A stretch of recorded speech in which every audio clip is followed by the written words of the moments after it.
Önümdeki aynadan eksim baxır üzümə. Üzümdə mən məni deyil səni axtarırmışam. Baxışından süzülən səni sevirəmdəki şübhəsiz hər notuna özümü inandırmışam. Aynada mən yox olmuşam, ancaq sənə baxıram. Gözlərim məni deyil, məndəki səni görür. Dodaqlarım hey susur, qəlbim səndən danışır. Mən məni öldürüb səni yaşadırmışam. Özümü itirmişəm səni tapmaq uğrunda.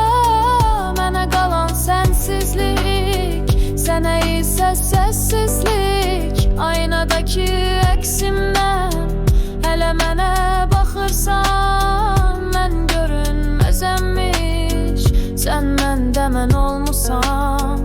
Özümü itirmişəm səni tapmaq uğrunda. Mənə qalan sənsizlik, sənə isə səssizlik. Aynadakı əksimdən hələ mənə baxırsan. Mən görünməzəmmiş, sən məndə mən olmusan. Unutmuşam deyirəm, qəlbim inanmır buna. Arada bəzən özüm gülürəm bu yalana. Səni sökə bilmirəm ruhumun ilmələrindən. Mən səndə yaşamasam da sən məndə ölməmisən. Hər mahnıda biraz sən, hər duyğuda ancaq sən. Kəşki sevməsəydim mən səni bu qədər dərindən. Sən məndəki səni görüb biraz acıq olsa da soyunub qürur libasını utanardın özündən. Özümü itirmişəm səni tapmaq uğrunda. Mənə qalan sənsizlik, sənə isə səssizlik. Aynadakı əksimdən hələ mənə baxırsan. Mən görünməzəmmiş, sən məndə mən olmusan.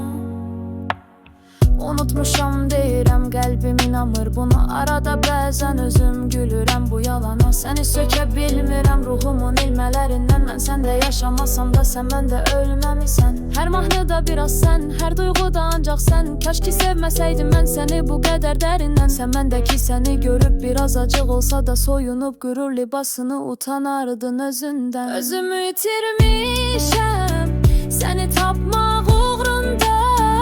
Mənə qalan sənsizlik, sənə isə səssizlik. Aynadakı əksimdən hələ mənə baxırsan. Mən görünməzəmmiş, sən məndə mən olmusan. Özümü itirmişəm səni tapmaq